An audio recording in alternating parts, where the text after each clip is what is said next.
And it does make you wonder, if he wasn't going through what he was going through and dealing with it how he was dealing with it, would he have made this music? And therefore, would he have connected with those fans so much? Hi, and welcome back. Stuart here with another reaction from the perspective of a psychotherapist. It's been a while since I've done a Juice Wrld, so here we go with Already Dead. It's the first time I've heard this, and what you're going to get are my initial thoughts and what is going through my mind as a psychotherapist. No more introduction. If you want to know a bit more about me, check out the description.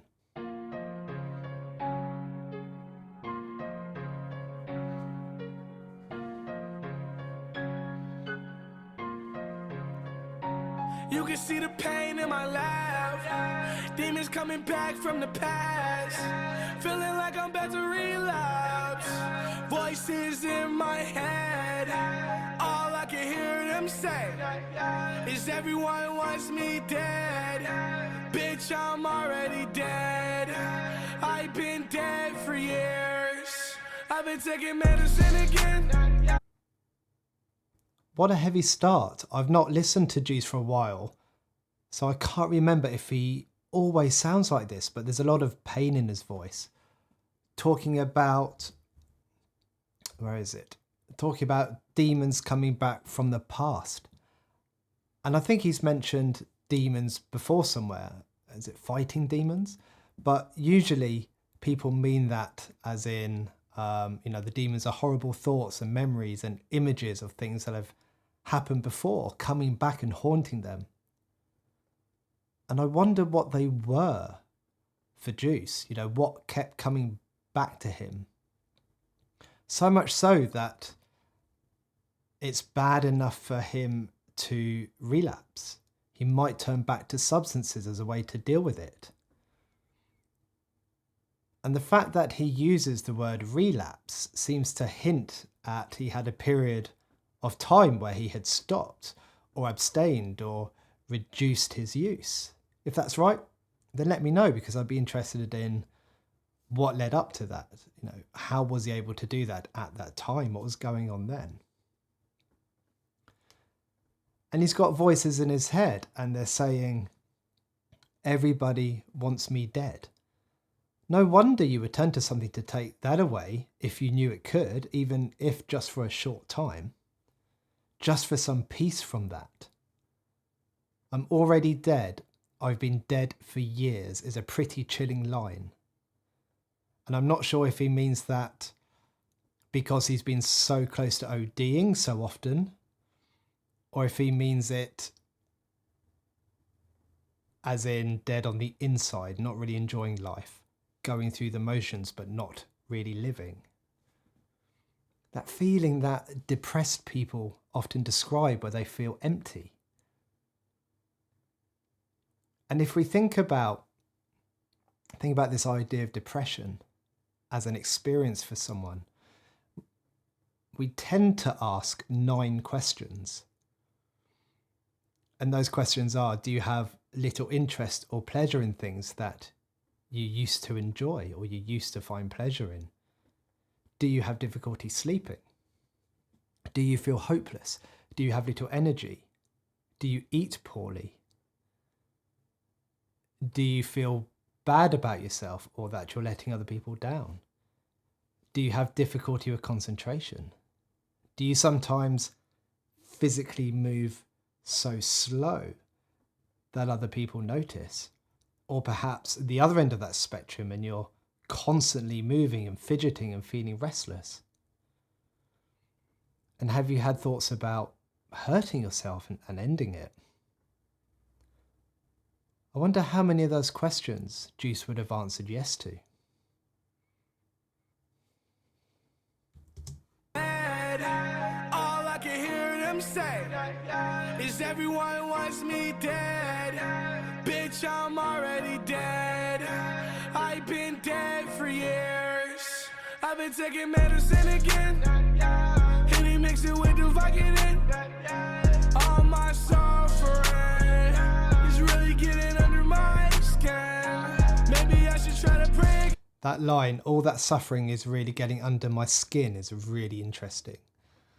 That relentlessness of those thoughts, those demons, the relentless coping method of taking substances, knowing that it's either going to kill you eventually or it's going to wear off and the demons are going to come back. That cycle, just trying to keep up with that must be exhausting. It's really getting under my skin. Maybe I should try to pray again. Try to wash away my sins. I know that they not my friends, but I'm friends with the drugs again. Lost my heart. I know they aren't my friends. He knows the risks. But in his mind, that balance of risk versus reward, the reward of taking away the pain outweighs the dangers and the risk for him. Try to wash away my sins. I know that they not my friends, but I'm friends with the drugs again. Lost my heart, lost it all. So much drama, hold the applause. Shit's like a soap opera, straight down fall. Nightmares on the cell phone, late night calls. Lost my heart, lost it all. So much drama, hold the applause. No soap opera, straight down fall. Listen to the nightmares call. You can see the pain. So what's going on here? It sounds like he's got loads of stuff going on in his life. You know, there's loads of drama coming up for him. There's heartache happening. You've got calls that are causing you a problem, or you are causing other people problems when you're high. And then the way you know how to manage this is to take more substances. And then when you do, it creates more drama. Perhaps you let people down. Perhaps you do things. Perhaps you don't do things that you said you would do. And then you feel guilty or shame or hopeless. So you turn to what you know takes those feelings away. It's another vicious cycle that is so difficult to break out of. So much drama, hold the applause. No soap opera, straight down fall. Listen to the nightmares call. You can see the pain in my laugh. Demons coming back from the past. Feeling like I'm about to relapse. Voices in my head. All I can hear them say is everyone wants me dead. Bitch, I'm already dead. I've been dead for years. You can see the pain in my laugh. Demons coming back from the past. Feeling like I'm about to relapse. Voices in my head. All I can hear them say is everyone. This is just repeating round and round, probably like those voices in his head and that kind of cycle that we've just talked about, just round and round and round. Wants me dead. Bitch, I'm already dead. I've been dead for years.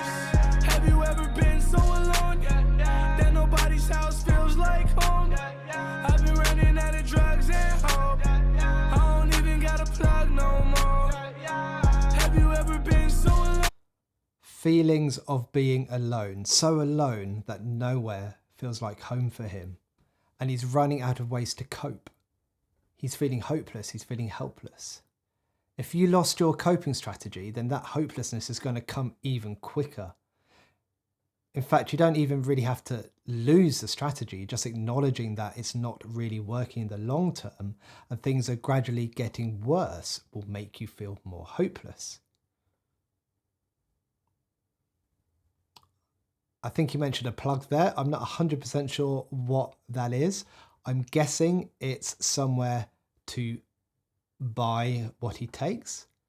And that has gone, hence his access to his coping strategy has gone. I don't even got a plug no more. Have you ever been so alone that you don't know what to feel no more? Ain't no reaching for the pills no more. One more and you're on the floor. I know that I didn't stand a chance. I don't think I'll ever live again.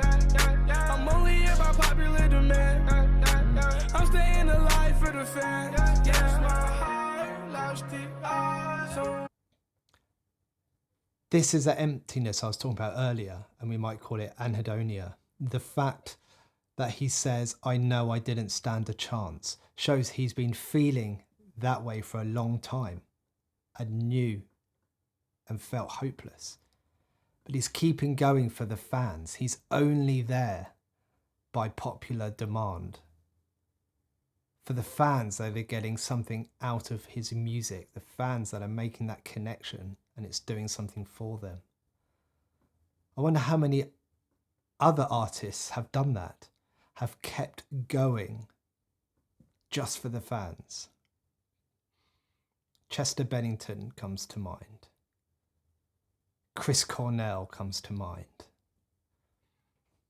The actor Robin Williams comes to mind. But I don't really know much about them, to be honest, but terribly sad. And I guess they took their own lives, I think, whereas Juice didn't. I think he knew the drugs would get him eventually, but he wasn't purposely going to end it. I think I read somewhere, and it was probably on Reddit, that he took so much when he died to try and not get caught with it on his person, because I think that the police were coming, or there was going to be a search, or he was in the process of being searched, or something like that. Let me know if you know the story behind that in the comments below. staying alive for the fan. Yes, my heart lost it all. So much drama, OD applause. No soap opera, straight down five. Listen to the nightmares call. You can see the pain in my laugh. Demons coming back from the past. Feeling like I'm about to relapse. Voices in my head. All I can hear them say is everyone wants me dead. Bitch, I'm already dead. I've been dead for years. You can see the pain in my laugh. Demons coming back from the past. Feeling like I'm about to relapse. Voices in my head. All I can hear them say is everyone wants me dead. Bitch, I'm already dead. I've been dead for years.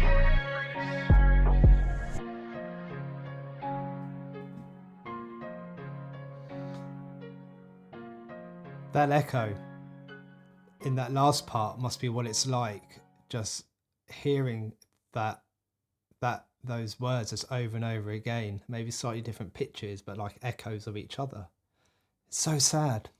I think this hits me harder than some of the others just because of that sense of hopelessness running throughout the track. That I've been dead for years line. And he said he was keeping going for the fans, his love of music. And it does make you wonder, if he wasn't going through what he was going through and dealing with it how he was dealing with it, would he have made this music? And therefore, would he have connected with those fans so much? You know, that's a really interesting question, when the creativity and arguably the essence of what makes somebody that person, when it's so destructive, that's a tricky one.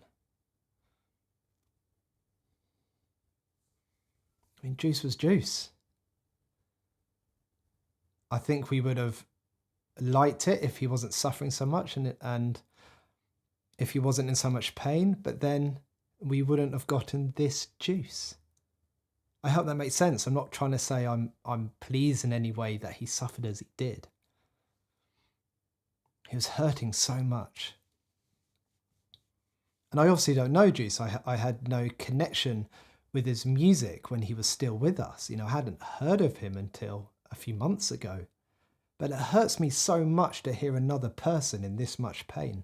I can feel the compassion inside me yearning to help. You know, compassion being the recognition of suffering in another person and wanting to take that suffering away from them somehow.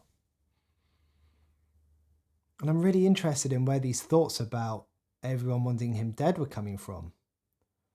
Was it substance related, skewing his perception of what other people really thought? Was there other stuff going on that I just don't know about? And maybe no one ever will. Right, that's it from me for this one. I hope you enjoyed it. This felt relatively short compared to some that I've put out recently. I don't know how long this is, how long I've been recording for. I hope it's okay. Hope you enjoyed it. Thanks for watching. Goodbye. Take care.